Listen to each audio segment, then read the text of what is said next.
오늘 본문 출애굽기 33장 1절부터 23절까지를 저와 여러분이 한 절씩 번갈아 교독하시겠습니다. 여호와께서 모세에게 이르시되 너는 내가 애굽 땅에서 인도하여 낸 백성과 함께 여기를 떠나서 내가 아브라함과 이삭과 야곱에게 맹세하여 네 자손에게 주기로 한 그 땅으로 올라가라.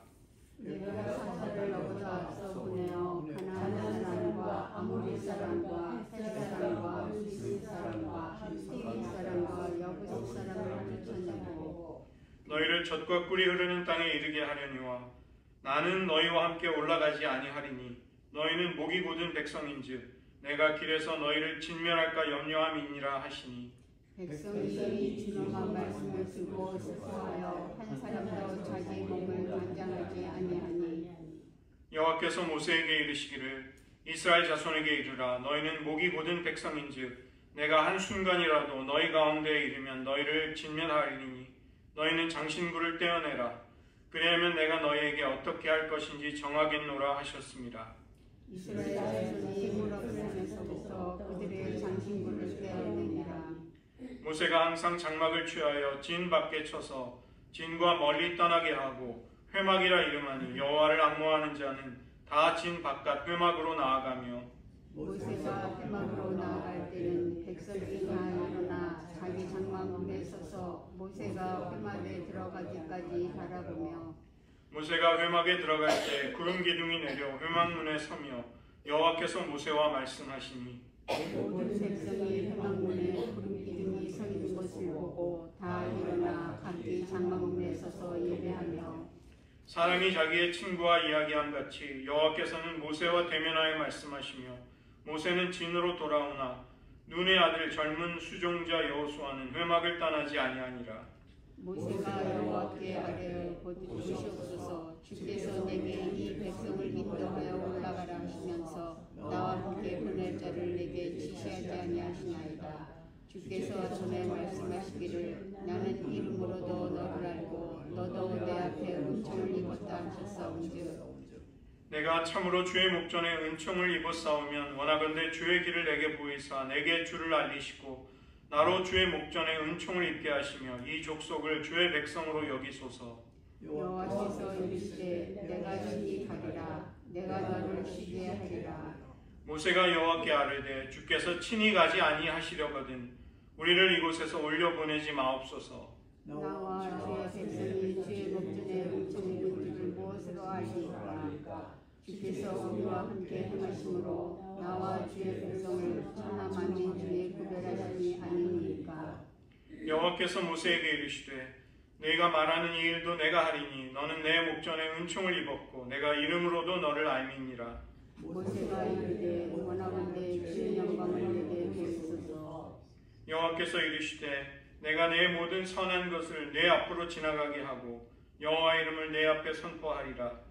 나는 은혜 베풀 자에게 은혜를 베풀고 긍휼히 여길 자에게 긍휼을 베푸느니라. 또 이르시되 내가 내 얼굴을 보지 못하리니 나를 보고 살 자가 없으니라. 여호와께서 또 이르시기를 보라 내 곁에 한 장소가 있으니 너는 그 반석 위에 서라. 내 영광이 지나갈 때 내가 너를 반석 틈에 두고 내가 지나가도 내 손으로 너를 덮었다가 함께 읽겠습니다. 손을 거두리니 내가 내 등을 볼 것이요 얼굴은 보지 못하리라. 아멘. 기도하시겠습니다. 하나님 우리들의 삶에 결코 상실하거나 소홀히 해서는 안 되는 하나님이 우리 가운데 임재하셔서 친히 거처를 베푸시고 우리와 함께 살아가시는 그 여호와의 임재와 동행을 현존을 잃어버리지 않는 주의 백성으로 저희들 평생 살아가게 하여 주시옵소서. 모든 말씀 예수님의 이름으로 기도드립니다. 아멘. 제가 최근에 어느 목회자의 성지순례 여행기를 깊은 인상을 받으며 본 적이 있습니다.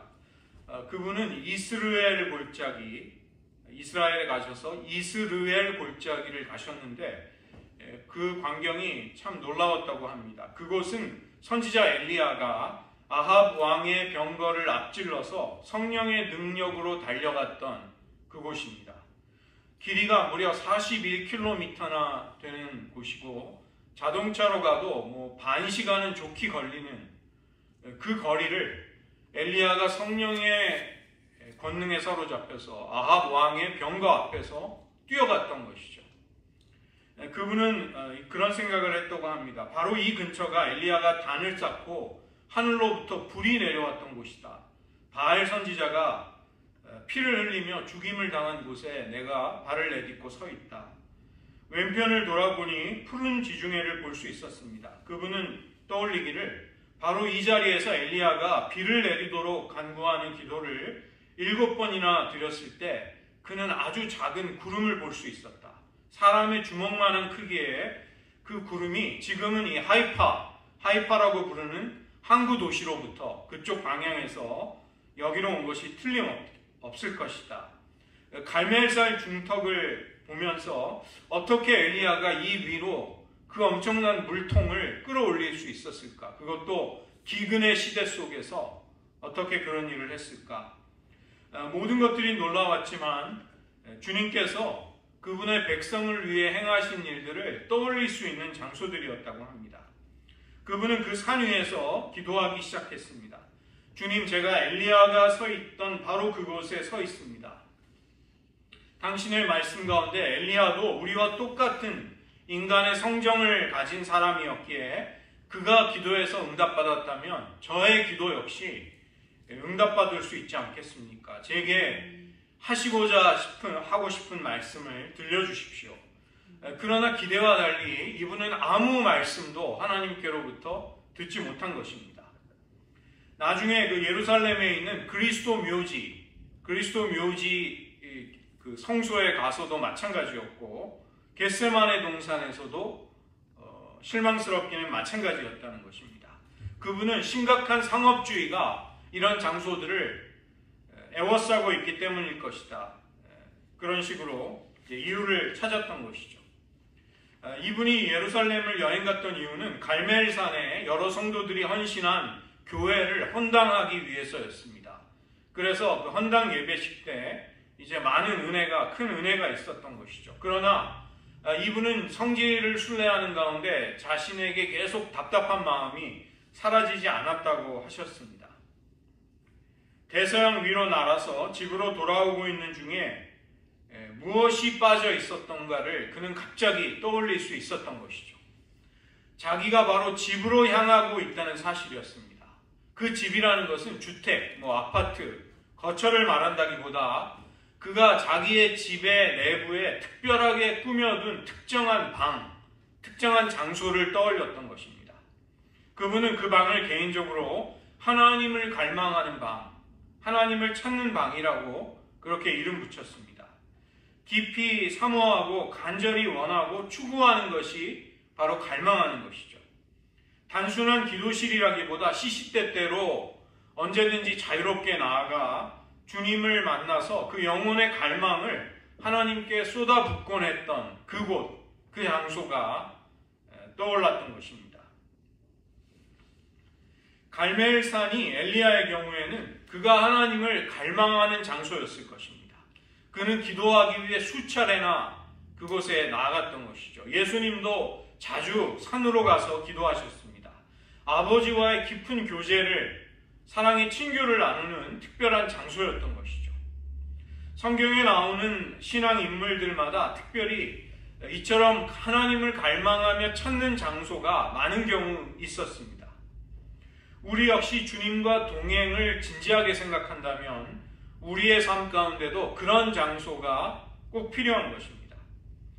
여행에서 돌아온 이 목사님은 집에 도착하자마자 하나님을 찾던 그 방으로 들어가 손을 하늘을 향해 들고 울면서 기도하기 시작했다고 합니다. 주님이 그리웠습니다.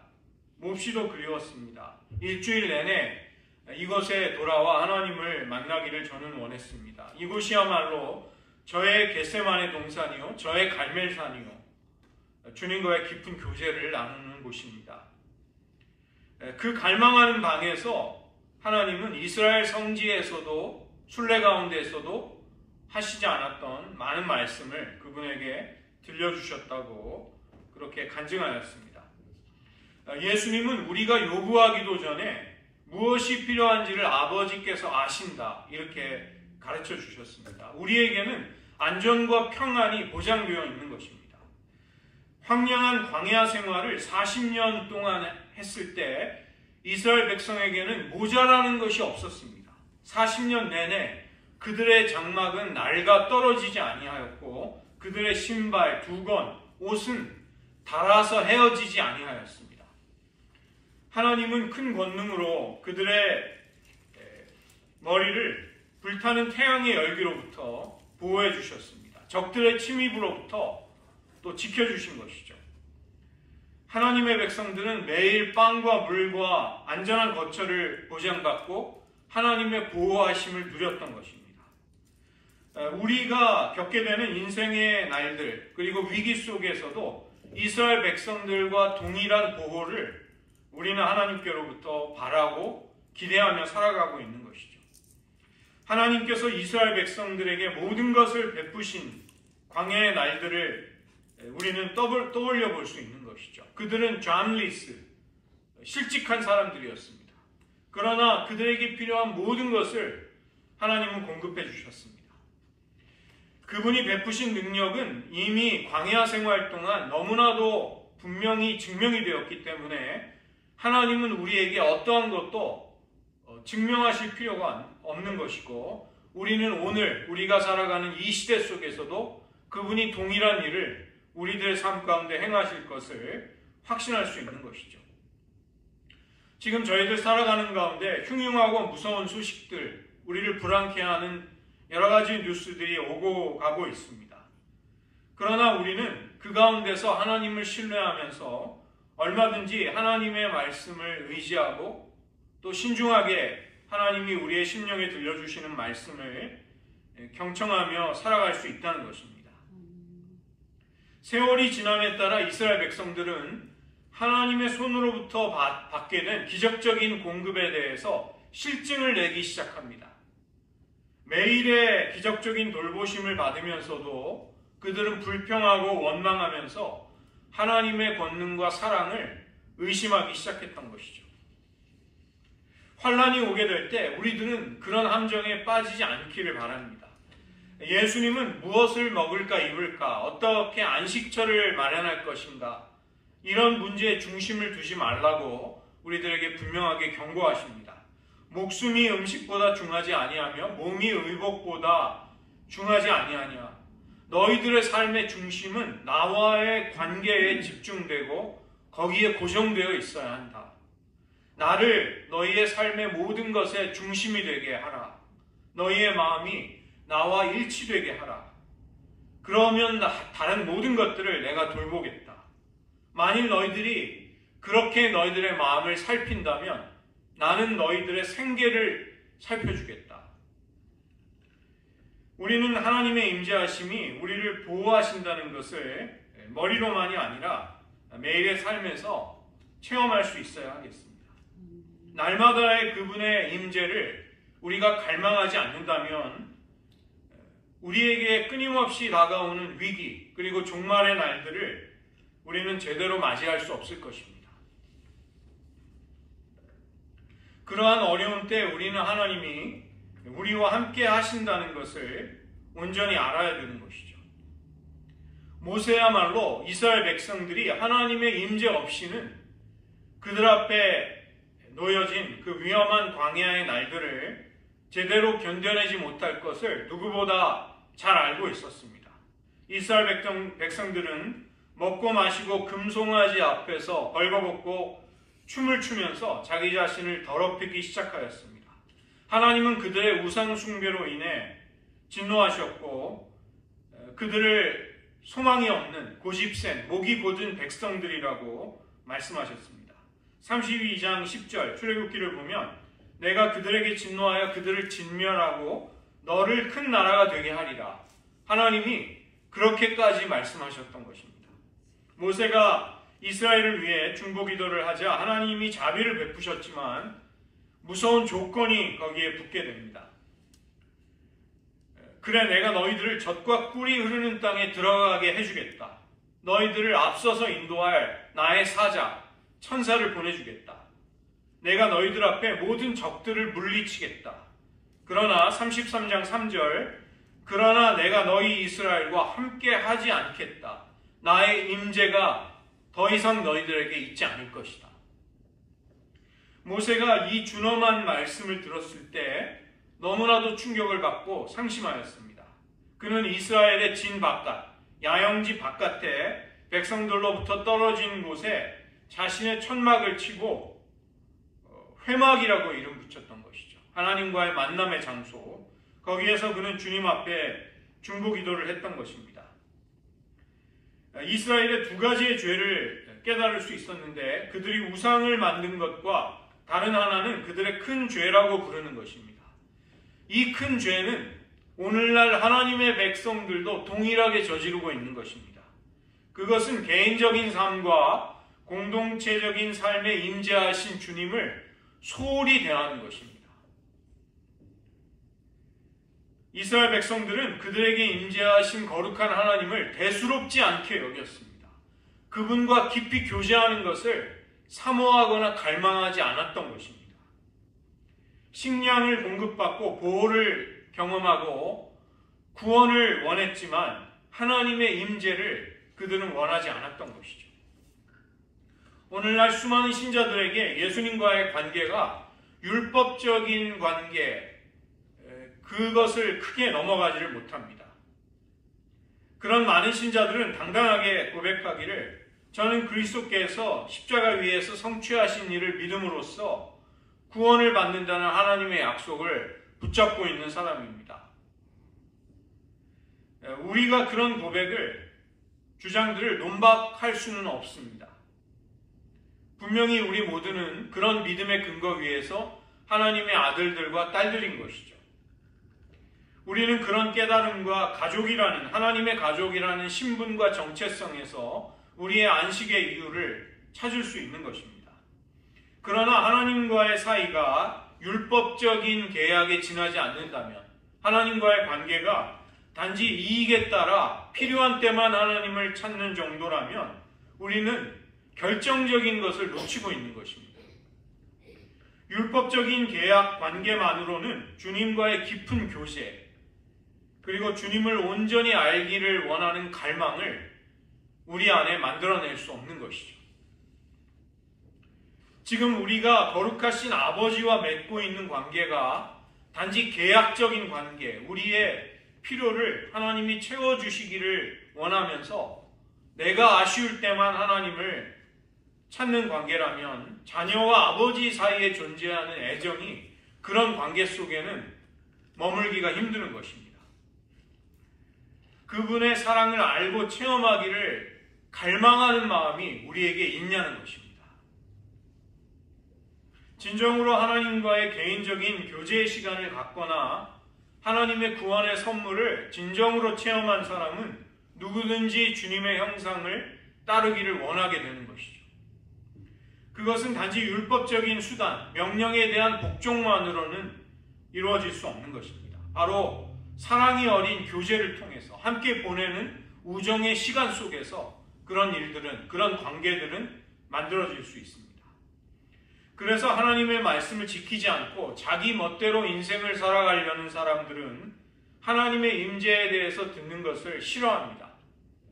왜냐하면 하나님과의 교제가 자신의 참된 실상, 자신의 죄스러운 마음을 노출해버리기 때문에 부담이 되고 그 때문에 피하고 멀리하는 것이죠. 이스라엘 백성들은 거룩하신 아버지에 대한 사랑과 애정이 너무나도 쉽게 되었습니다. 그들은 하나님과의 율법적인 협정의 관계만을 원했던 것이죠. 멸망으로부터 구원하는 구속의 약속, 넉넉하고 풍요로운 약속의 땅에서의 삶, 그리고 광야의 여행길을 보호해 주시는 하나님의 손길을 그들은 바랬습니다. 그러나 반면에 그들은 완강하게 고집을 피우면서 주님과의 깊은 관계 속으로는 나아가기를 원하지 않았던 것이죠. 이전에 하나님이 하셨던 약속들은 이스라엘과의 사랑의 관계 속에서 나왔던 하나님의 마음에 기쁨에 가득 찬 약속들이었습니다. 내가 애굽으로부터 너희를 인도해내며 너희들의 결박을 풀어주겠다. 그 대가로 너희들은 온 마음을 다해서 나를 사랑하기를 원한다. 이러한 말씀들은 친밀하며 애정이 넘치는 하나님의 마음으로부터 나왔던 말씀들이었습니다. 그러나 시간이 지남에 따라 강팍해지는 이스라엘 백성들에게 이런 하나님의 약속들은 율법적인 언어로밖에는 느껴지지 않았던 것입니다. 오늘날 많은 그리스도인들이 하나님으로부터 구원을 받게 되었다면 그것으로 족하다는 생각을 합니다. 나는 지금 천국의 화재 보험에 가입을 했기 때문에 지옥의 불길 속에는 들어가지 않게 된다. 그러면 지금부터는 내 마음대로 좀 살아야겠다. 대부분의 사람들은 그 정도를 만족해하면서 하나님께서 마음을 다해 그분을 찾는 자들을 소중하게 여기시고 그러한 사람들을 간절히 찾고 계신다는 사실을 까맣게 잊어버리는 것입니다. 모세가 오늘 비통해야 하는 기도 가운데 바로 그 결정적인 부르짖음이 나오고 있습니다. 15절의 말씀입니다. 주께서 친히 가지 아니하시려거든 우리를 이곳에서 올려보내지 마옵소서. 이것이 얼마나 중요한 것인지 모세는 결정적인 핵심을 기도하고 있는 것입니다. 주님, 당신의 임재와 당신의 얼굴을 마주보는 사랑의 친교로부터 거기에서부터 우리가 인도를 받지 못한다면 어떠한 율법도 우리를 보장해주는 어떠한 안전에 대한 약속들이라도 다 소용이 없을 뿐입니다. 차라리 여기서 여행을 끝내는 것이 더 낫겠습니다. 차라리 우리가 서 있는 여기에서 우리가 그냥 죽는 것이 더 낫겠습니다.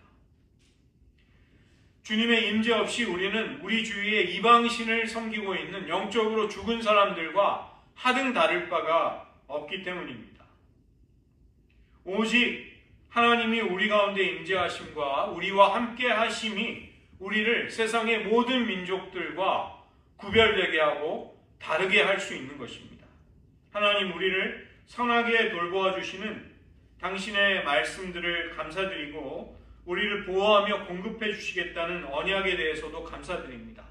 천사들을 명령해서 우리들을 돌보시는 신실한 분이신 줄을 압니다. 그러나 당신의 보호와 인도 그 이상을 열렬하게 간절하게 우리들은 열망합니다. 당신의 임재를 소원합니다. 모세는 그것을 지금 기도하고 있는 것이죠.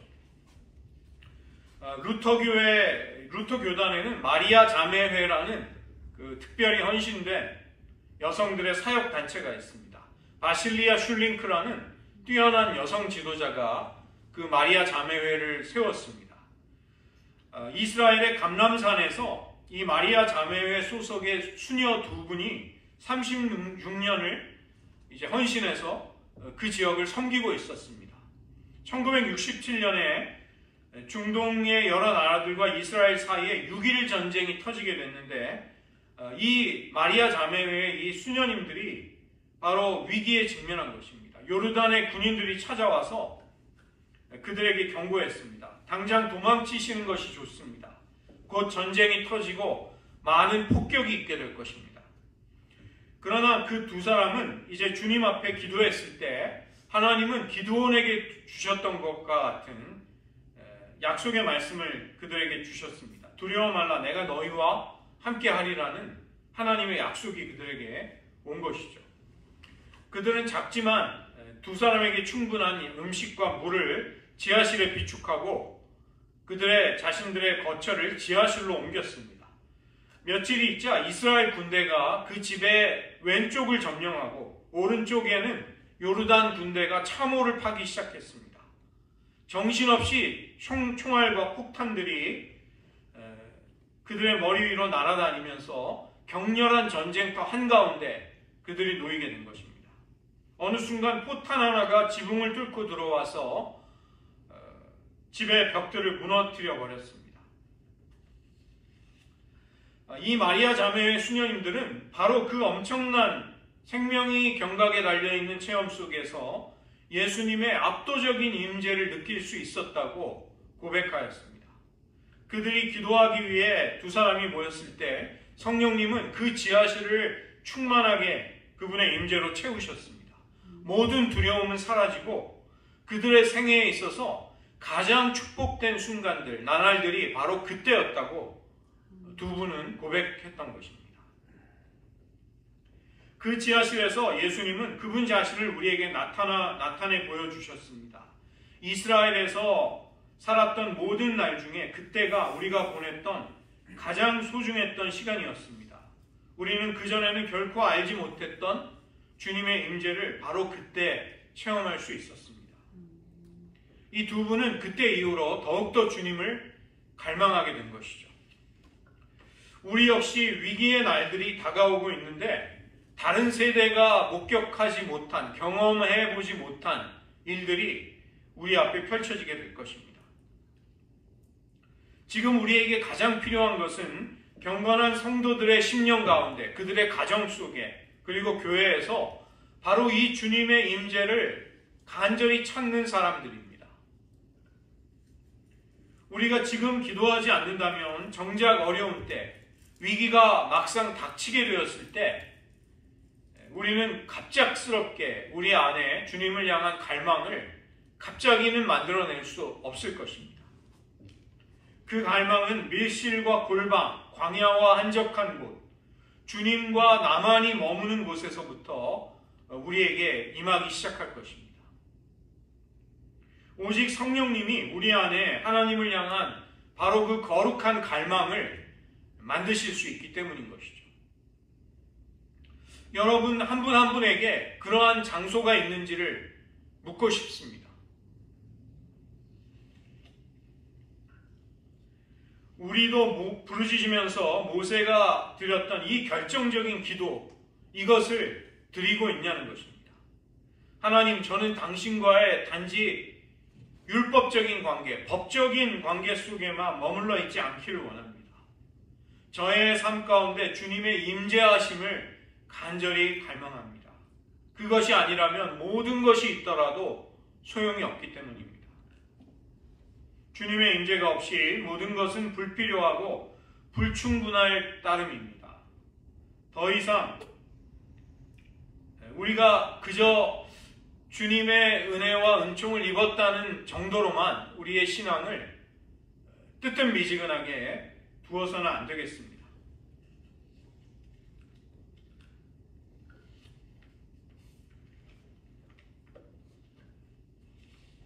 히브리서 기자는 의인은 믿음으로 말미암아 살리라 이렇게 말씀할 때 이 믿음은, 이 피스티스, 믿음이라는 것은 단지 구원에 이르게 하는 믿음 그 이상의 것을 말하는 것이죠.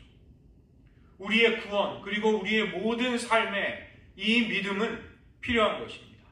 이 믿음은 faith, 믿음이라고도 번역이 되고 신실함, faithfulness, 이렇게 두 가지로 다 번역이 될 수 있습니다. 하나님의 백성은 좋은 때건 나쁜 때건 하나님의 보호하심에 우리의 삶을 온전히 맡겨드리고 살아가는 사람들이죠. 바울이 디모데에게 충고하였습니다. 믿음과 착한 양심을 가지라. 어떤 이들이 이 양심을 버렸고 그 믿음에 관하여는 파선하였느니라. 후메네오와 알렉산더 같은 초대교회에 그 믿음에서 파선해버린 사람들이 있었던 것이죠.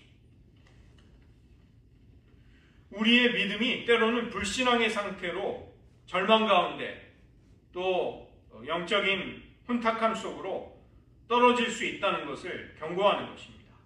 사도였던 유다도 우리에게 말씀해 줍니다.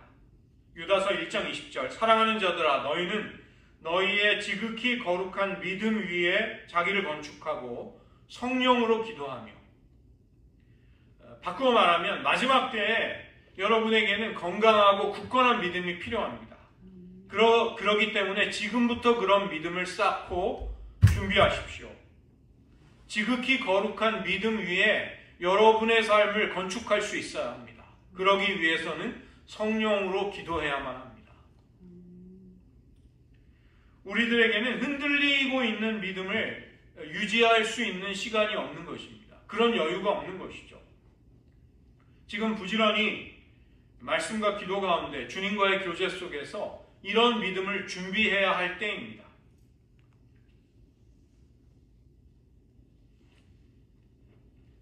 영적인 선조들, 믿음의 조상들은 그 자신들의 위기의 때 바로 이런 종류의 믿음이 필요하다는 것을 잘 알고 있었습니다. 시편 22편 4절부터 5절을 보면 우리 열조가 주께 의뢰하였고 의뢰하였으므로 저희를 건지셨나이다. 저희가 주께 부르짖어 구원을 얻고 주께 의뢰하여 수치를 당하지 아니하였나이다. 우리의 믿음의 조상들은, 믿음의 선조들은 그들에게 닥친 환난 속에서도 흔들리지 않을 수 있었습니다.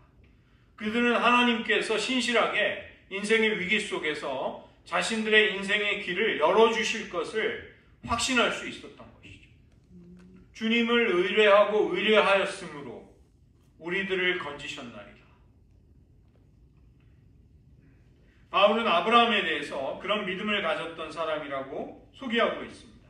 로마서 4장 20절로 21절입니다. 믿음이 없어 하나님의 약속을 의심치 않고 믿음에 견고하여져서 하나님께 영광을 돌리며 약속하신 그것을 또한 능히 이루실 줄을 확신하였으니.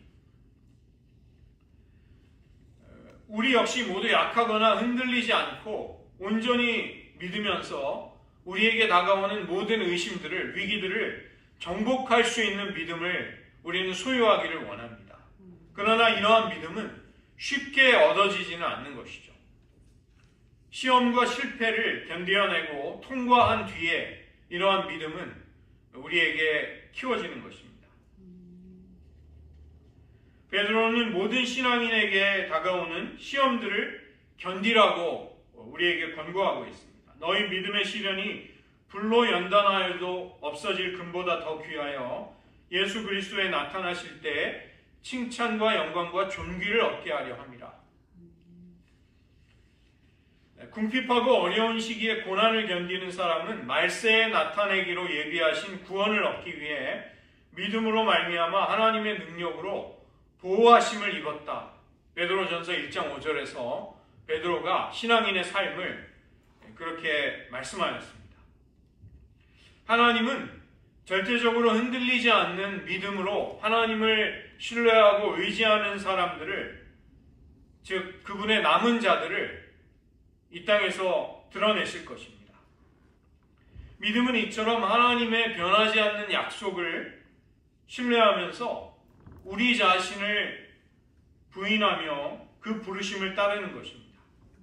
너의 본토 친척 아비집을 떠나 내가 네게 지시할 땅으로 가라. 여기에는 어떤 목적지가 없습니다. 가야 할 지명이 제시되지 않고 있습니다. 그러나 창세기 12장 1절의 이 말씀에 아브라함은 그대로 의심 없이 자기를 맡기고 믿음의 여정을 떠났던 것이죠. 안락한 안전지대를 떠나서 이것은 거룩하신 아버지의 사랑의 품에 뛰어드는 자녀의 신뢰를 필요로 했던 것입니다. 아브라함아, 너는 새로운 삶의 길로 인도될 것이다. 너는 지금까지 유복하고 편안한 삶을 살 수 있었다면 이제 불안정하고 궁핍한 때를 직면하게 될 것이다. 그러나 내가 너를 한 걸음 한 걸음 인도할 터이니 걱정할 필요가 없단다. 너는 그 가운데 나를 온전히 의탁해야 한다. 이 부르심은 아브라함에게 만만치 않은 것이었습니다. 그는 많은 가족들, 자기가 책임져야 할 가족들과 또 막대한 숫대를 가지고 있었던 것이죠. 마치 모험처럼 미지의 세계로 떠난다는 것, 이것은 무척이나 맹목적으로 보이기까지 하는 부담이었습니다. 그러나 그것은 주님의 부르심이었던 것이죠. 내가 네게 복을 주어 내 이름을 창대하게 하고 모든 민족이 너를 통해서 복을 받게 될 것이다. 아브라함을 통해서 하나님은 이 땅에 하나님을 신뢰하고 아브라함처럼 믿음으로 모든 삶을 살아가는 새로운 신앙의 공동체, 하나님의 백성을 이 땅에 세우게 될 터인데 그 첫 번째 사람으로 아브라함이 부르심을 받은 것입니다. 우리는 성경과 역사를 통해서 아브라함의 미래를 이미 알고 있죠. 그는 자신이 늙어서 더 이상 출산의 능력이 없는 아내와의 사이에 하나님의 후손에 대한 약속을 믿기 위해서 하나님을 절대적으로 의지하고 신뢰해야만 했습니다. 그의 씨로부터 생긴 이스라엘 민족은 장차 갈라진 바다를 건너가게 되었다는 것입니다. 생명이라고는 없는 메마른 광야에서 하늘로부터 만나가 떨어지고 반석에서 생수가 터져나오는 그런 믿음의 여정을 아브라함의 씨로부터 생긴 이스라엘 민족이 감당해야 했던 것이죠. 이러한 모든 것들은 인간적으로 불가능한 일들이었습니다. 다만 하나님의 공급을 믿고 의지하며 그 믿음의 길을 걸어가는 사람들에게는 생생한 삶의 현실이었던 것이죠. 만약에 우리가 아브라함에게 믿음이 무엇인가를 묻는다면 그는 믿음이란 단순하게 당신의 인생과 미래를 하나님의 돌보심과 인도에 맡겨드리는 것입니다. 저에게도 주님이 아브라함아 떠나라, 내가 너의 갈 길을 보여주겠다고 말씀하셨을 때 저는 일어나 바로 따랐습니다. 복잡한 것이 아니었습니다. 그분의 보살핌에 저의 모든 인생을 굴복하라는 그 부르심에 순종했을 따름입니다. 아마도 그는 그런 식으로 대답했을 것입니다. 우리도 마찬가지의 부르심을 받은 것입니다. 히브리서는 10장 38절에서 오직 나의 의인은 믿음으로 말미암아 살리라. 우리의 삶을 말씀하고 있는 것이죠.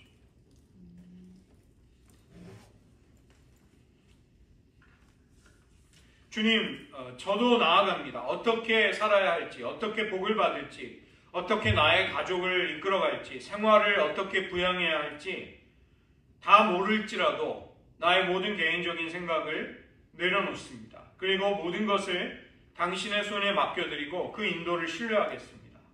저의 모든 발걸음을 결정하시는 하나님만을 따르겠습니다. 아브라함이 막상 하나님을 따르게 되자 어떤 일이 일어났을까요? 그는 심한 기근을 당하게 됩니다.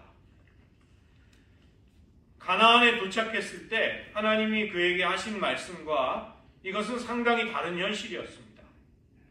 아브라함아, 내가 너의 가족에게 이 땅을 주겠다. 너의 아들들이 이 모든 것을 상속받게 될 것이다. 이 땅 저 끝에서 저 끝 이 끝까지를 걸어보아라. 내 발이 닿은 곳이 너의 소유가 될 것이다. 아브라함은 그렇게 순종했던 것이죠. 그러나 눈에 보이는 것은 메마르고 열매를 맺기 힘든 볼모지의 풍경뿐이었습니다. 나무들은 말라가고 있었고 가축을 먹일 물은 기근 속에서 귀해져만 갔습니다. 가족을 부양할 수단이 없었던 것이죠. 창세기 12장 10절, 이는 그 땅에 기근이 심하였습니다. 아브라함은 아마도 사레에게 이렇게 이야기했을지도 모릅니다. 여보, 내 생각에 나는 하나님의 음성을 혹시 잘못 들었는지도 모르겠어. 하나님이 나를 인도하신 결과가 여기 아무것도 없는데 가족에게 먹일 음식도 가축에게 먹일 풀이 없는 이곳, 이 메마르고 모든 것이 결핍한 장소가 어떻게 나의 순종에 대한 하나님의 상급인지를 나는 깨닫지 못하겠어. 주님께 올려드린 나의 기도, 부지런히 그분을 찾고 온전히 순종했던 대가가 어떻게 이 기근일 수 있을까? 어디에서 내가 하나님을 놓쳤을까? 혹시라도 하나님의 뜻으로부터 벗어난 것은 아닐까? 성경은 아브라함이 제단을 쌓고 하나님께 간구하였다고 말씀하고 있습니다. 주님, 저는 주님께 순종했습니다. 제 앞에 무엇이 놓여 있는지를 모르는 채로 안락한 생활을 떠나 주님의 인도하심만을 의지하였습니다. 그리고 고생해서 도착한 이 땅에서 축복이라고는 찾아볼 수가 없습니다. 우리도 역시 이런 비슷한 기도를 드린 적이 있는지 모릅니다. 우리의 인생을 여기까지, 에베네셀, 여기까지 하나님이 인도해 주셨다는 것은 분명한 것이죠. 그러나 때로는 주님의 말씀, 그분의 약속과 상반되는 것처럼 보이는 위기가 우리의 삶에도 찾아올 수 있는 것입니다. 우리가 간절히 기도해서 좋은 직장을 얻었는데 그 직장이 망해버릴 수도 있습니다. 내가 갑자기 해고를 당하거나 퇴출이 될 수도 있는 것이죠. 사랑하는 가족 중에 한 사람에게 수술이 불가능한 암이 찾아왔다는 진단이 올지도 모르는 것입니다. 우리는 그때 울부짖을 것입니다. 주님, 원하시는 대로 주님의 마음을 기쁘게 해드리기 위해 충성스럽게 나름 살아왔습니다. 그런데 이런 참혹한 일들이 믿음에 대한 보상인가요? 그것은 하나님이 우리의 믿음을 한계까지 밀어붙이는 크고 어려운 시험일 수 있는 것입니다. 아브라함에게 그런 일이 일어났습니다. 그는 끔찍한 기근 속으로 약속의 땅에 들어가서 기근을 만나게 되는 것이죠. 아브라함의 시대의 기근은 두려움과 파괴와 굶주림과 죽음을 가져왔습니다. 오늘날도 이와 비슷한 일들이 일어나는 것이죠. 믿는 자이건 믿지 않는 자이건 우리 앞에는 기근, 곧 결핍과 고난으로 가득 찬 경제적인 공황과 불경기, 그리고 하나님을 버린 참혹한 불신앙의 시대가 우리를 맞이하고 있습니다. 우리는 이런 격렬한 연단의 불길 속에서 우리의 믿음이 정금과 같이 되도록 하나님이 우리를 테스트하고 계시는 것이죠. 아브라함은 이때까지도 부족함이 있었습니다. 하나님을 의지해서 믿음의 여정을 시작했던 때보다 더 큰 믿음의 도약이 그에게는 필요했던 것이죠.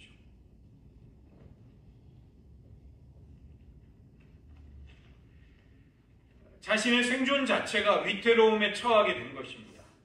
이것은 인간적으로 살아갈 길이 전혀 보이지 않는 상황이었습니다. 사탄이 욥에 대해서 고소하는 장면이 욥기 2장 4절부터 5절에 나옵니다.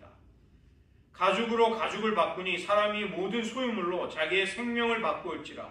이제 주의 손을 펴서 그의 뼈와 살을 치소서. 그래야 하시면 정령 대면하여 주를 욕하리이다. 마귀는 오늘날도 똑같이 하나님의 백성들을 고소하고 있는 것이죠. 그들은 배가 고프기 전까지는 하나님을 신뢰할 것입니다. 그러나 정말로 힘든 곳에 한번 그들을 둬보십시오. 그리고 그들의 믿음이 어떻게 되는지를 하나님 한번 확인해 보십시오. 그들에게 불안과 메마름을, 고난을 주신다면 고통과 생존의 위협을 느낄 때 그들은 당신의 얼굴을 향해 저주할 것입니다. 아브라함은 이 시점에서 기적적인 하나님의 도움을 의지하든지 아니면 자기 자신이 그 문제를 떠맡든지 갈래길에 놓였던 것입니다. 그가 믿음을 통과했을까요? 그는 비참하게 실패합니다. 12장 10절 아브라함이 애굽에 우거하려 하여 그리로 내려갔으니 그는 주님이 자신을 구출하실 때까지 기다리지 못하였습니다. 하나님을 신뢰하는 데 필요한 더 큰 믿음으로 그는 도약할 기회를 놓친 것입니다. 그 대신에 자신의 계획, 자신의 방편을 쫓아간 것이죠. 하나님은 위기에 처한 당신의 백성들을 향해 품고 있는 마음을 말씀 속에 보여주십니다. 시편 33편 18절과 19절입니다. 여호와는 그 경외하는 자, 곧 그 인자하심을 바라는 자를 살피사 저희 영혼을 사망에서 건지시며 저희를 기근 시에 살게 하시는도다. 시편 37편 19절도 저희는 환난의 날에 부끄럽지 아니하며 기근의 날에도 풍족하려니와 기근의 때를 도와주시겠다고 하나님은 약속하시는 것이죠.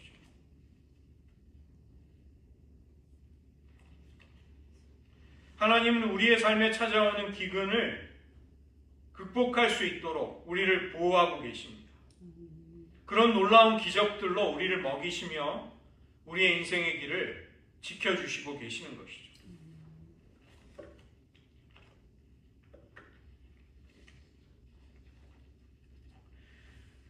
우리는 하나님께서 불가능한 일을 하실 수 있고 또 그런 분이라는 것을 믿는 믿음, 그것을 가져야 하겠습니다. 하나님으로서는 다 하실 수 있느니라. 사람으로는 할 수 없으되 하나님은 다 하실 수 있느니라. 대저 하나님의 모든 말씀은 능치 못하심이 없느니라. 믿음은 바로 이것을 고백하는 것입니다. 하나님 한 분으로 충분합니다. 주님은 아브라함을 어려운 한계 상황으로 끌고 가셔서 그를 믿음의 사람으로 만들고 계셨습니다.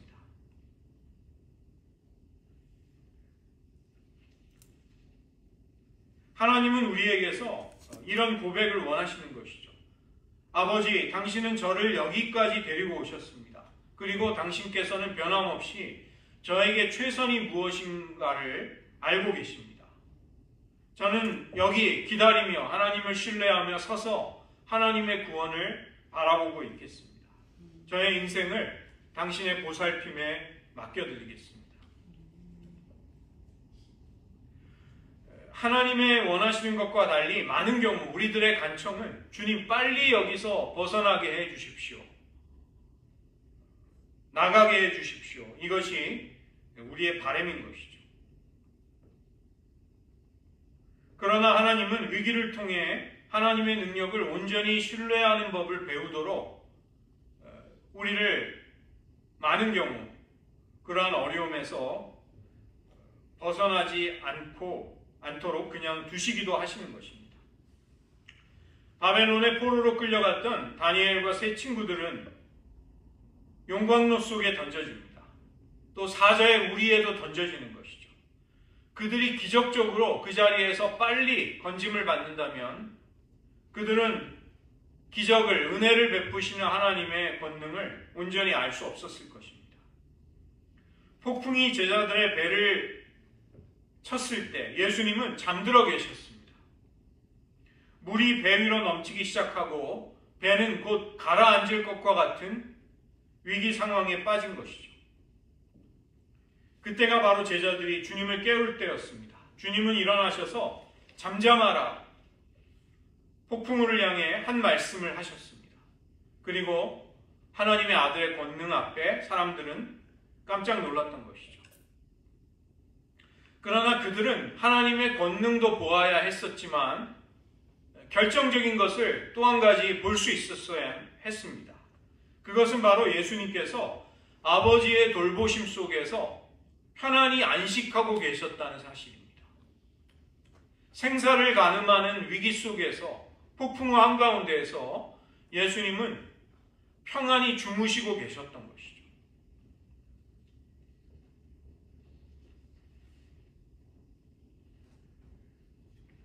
우리도 주님처럼 주님, 저는 주님을 의지해서 어떠한 폭풍 가운데에서도 편안하게 안식할 수 있습니다. 편안하게 자며 쉴 수 있습니다. 이 고백이 우리에게서 나오기를 하나님은 원하실 것입니다. 주님, 가나안이라도 좋습니다. 이곳을 받아들이겠습니다. 아브라함이 애굽에 내려가기 전까지 이것이 그의 고백이었을 것입니다. 그러나 기근이 닥치게 되자 그의 육신적인 자아가 들려주는 속삭임에 그는 귀를 기울이는 것이죠. 그리고 모든 위기를 내가 떠맡겠다는 생각을 한 것입니다. 그 지점이 바로 아브라함이 믿음의 길을 이탈하고 벗어나는 지점이 된 것이죠. 우리는 여기에서 떠날 것이다. 어디서부터 우리의 삶의 여정이 빗나갔는지는 몰라도 일단 여기에서는 살 수 없다. 우리는 모두 애굽으로 옮겨가자. 그러할지라도 한 가지 좋은 소식은 하나님은 우리의 실패를 통해 우리의 믿음을 계속해서 연단하시고 순전하게 만드신다는 사실입니다. 우리가 믿음의 길을 이탈하고 육신을 의지해서 움직일 때마다 그 결과를 피할 수 없게 만드시는 것이죠. 우리가 육신을 쫓아서 행하게 되면 우리는 생존을 위해서 다른 사람들과 상황을 교묘하게 이용하고 조작하는 죄에 빠지게 됩니다. 아브라함은 애굽 사람들로부터 살아남기 위해 한 가지의 음모를 꾸미는 것이죠. 사레에게 이런 이야기를 합니다. 당신이 미인이기 때문에 애굽 사람들이 당신을 취하고 싶어 할 것입니다. 당신을 그들의 소유로 만들기 위해 나를 죽이려고 할 것입니다. 악의가 없는 거짓말을 한번 합시다. 실제로도 이 사레는 아브라함의 배다른 이복 형제, 가까운 친족이었습니다. 만약에 당신이 나의 동생이라고 우리의 관계를 가장한다면 모두가 안전할 수 있습니다. 육신적인 삶을 살아가는 사람들은 이처럼 자아를 중심으로 자기의 이익과 생존의 방편을 끊임없이 찾는 것이죠. 그러나 하나님을 신뢰하는 사람들, 그러한 사람들은 인간적인 방책을 동원할 필요가 없어지게 됩니다.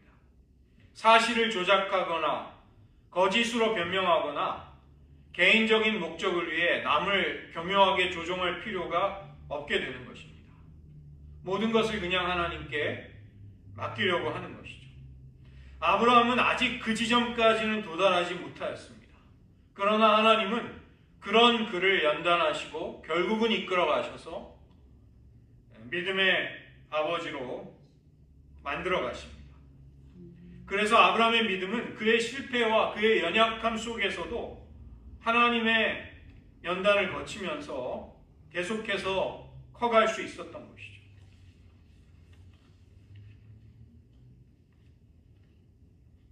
만약에 사레가 바로로 인해서 임신이 되었다면 온 세상을 복받게 할 믿음의 자손이 아닌 이교도의 자손을 낳았을 것입니다. 하나님은 바로가 무엇인가를 잘못됐다는 것을 깨달을 수 있도록 바로의 궁에 역병, 전염병을 돌게 하셨습니다. 그제서야 바로는 이제 미루어 침략을 할 수 있었던 것이죠. 이 재앙은 다 히브리 여자 때문이다. 그녀가 여호와 하나님을 믿기 때문이다. 바로는 아브라함을 불러 꾸짖으면서 왜 그녀를 당신의 아내라고 하지 않았는가를 질문했던 것이죠. 그리고 사기꾼을 내쫓듯이 그 나라에서 그를 내쫓았던 것입니다. 아브라함은 하나님의 명예로운 이름을 남용하였습니다. 그 전까지 자신이 하나님을 신뢰하며 의지했던 신앙을 자기 스스로 부정하며 망쳐버렸던 것입니다. 그는 주님에 대해 이방 땅에서 증거할 수 있었지만 그의 사기와 거짓말로 인해서 애굽 사람들의 관심을 잃어버리게 됩니다. 오늘날에도 비록 하나님의 사람들이라 할지라도 우리의 의로움을 우리가 스스로 세워가려고 할 때 이와 비슷한 일이 일어나는 것입니다. 우리는 하나님이 약속하신 일들이 우리의 생애 속에 일어나지 않았기 때문에 하나님의 음성을 혹시 잘못 들은 것이 아닌가 혼란에 빠질 수도 있는 것이죠. 그러나 잘못 들은 것이 아니라는 것입니다. 틀림없이 하나님이 우리를 위해 안배해 놓으신 우리로 하여금 통과하게 하시는 시험과 연단들이 있는 것입니다. 하나님은 우리가 그 가운데에서 하나님만을 의지하기를 바라고 계시는 것이죠. 지금 우리의 미래가 점점 불확실해지고 있습니다. 환란과 종말의 징조가 세계에서 가장 강하고 부유한 이 나라, 미국에 그리고 다른 모든 세계 여러 나라들 위에 다가오고 있는 것이죠. 종말이 가까울수록 우리는 이전에 생각해보지도 겪어보지도 못했던 일들을, 어려움들을 마주하게 될 것입니다.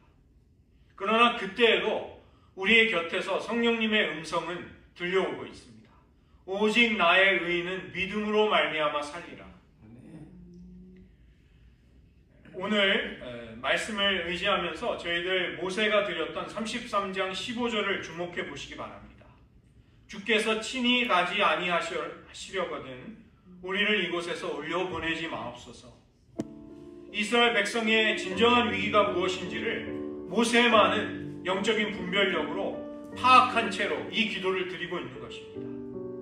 우리의 삶의 가장 큰 위기는 하나님이 우리와 함께 하시지 않는 데에 있습니다. 우리가 하는 일이 잘 되건 망하건 결정적으로 중대한 문제는 하나님의 임재가 우리와 함께 하느냐 아니냐 여기에 달려있다는 것입니다. 우리는 간절히 절박하게 하나님의 임재를 이 시간 사모하기를 원합니다. 아브라함조차도 믿음으로 갈 바를 알지 못하고 하나님의 이끄심을 따라 순종했을지라도 찾아온 기근 앞에서 그는 인간적인 자구책을 찾는 것이죠. 자기의 보기에, 육신의 눈에 보기에 좋은 대로 그는 애굽으로 약속의 땅을 옮겨갔던 것입니다. 그러나 약속의 땅 가나안에 머무르면서 하나님의 인도를 받는 것이 아브라함의 소명이었습니다. 우리가 믿음으로 행하고 순종하고자 노력했건만 우리 앞에는 기근처럼 보이는 일들이 찾아오기도 하는 것입니다. 약속과 거리가 먼 어려움이 우리를 혼란스럽게 하고 낙심시키고 때로는 좌절하게 만들 수 있습니다. 그럴 때마다 나의 의인은 오직 믿음으로 말미암아 살리라. 이 말씀 앞으로 돌아가기를 원합니다. 우리의 소명은 우리의 믿음의 인생의 여정을 끝까지 하나님 한 분을 의지하고 신뢰하며 걸어가는 데 있는 것입니다. 우리의 믿음이 결국은 하나님을 기쁘시게 하고 우리를 향한 하나님의 모든 선을 하나님의 완전한 지혜 속에 모든 것이 합력하여 선을 이루는 생애가 되기를 원합니다. 이 시간 모세의 이 기도, 하나님의 임재를 우리에게 허락해 주시지 않는다면 우리의 삶은 결정적으로 결핍하고 패망할 수밖에 없습니다.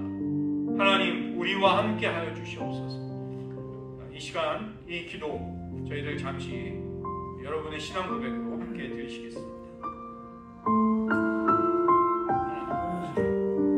우리들의 생활 속에 모세와 같은 이 절박한 기도가 깨달음이 잊혀지거나 소홀히 되지 않기를 원합니다. 이스라엘 백성들의 진정한 위기는 우상 숭배로 인해 하나님의 임재를 잃어버리게 된 데 있음을 모세는 너무나도 분명하게 깨닫고 있습니다. 하나님 우리들의 삶의 위기 역시 바로 여기에 달려 있음을 깨닫습니다.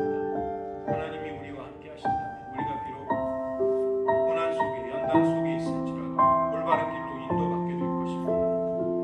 아브라함과 같이 그 연약한 믿음조차도 믿음의 조상 축복의 통로로 아름답게 끝까지 인도받을 수 있었습니다.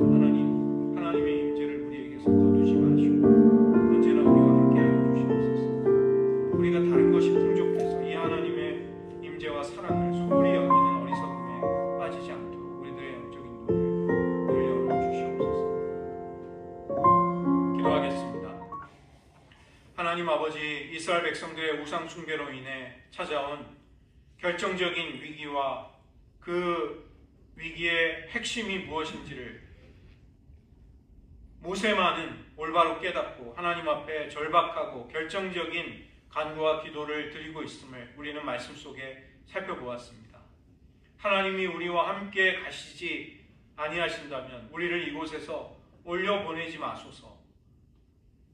모세와 이스라엘 백성에게 그러하듯 우리들의 삶에도 하나님의 임재와 동행과 함께 하심이 없다면 우리는 패망하고 말 것입니다.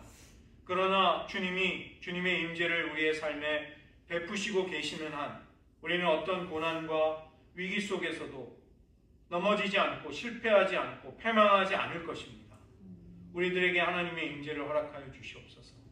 우리가 눈앞에 보이는 기근, 하나님의 약속과 다른 현실 때문에 절망하고 갈등에 빠지고 인간적인 자구책을 찾지 않도록 도와주시고 변함없이 소명의 자리를 지키면서 하나님의 인도를 따를 수 있는 저희들 되게 하여 주시옵소서. 모든 말씀 예수님의 이름으로 기도드립니다.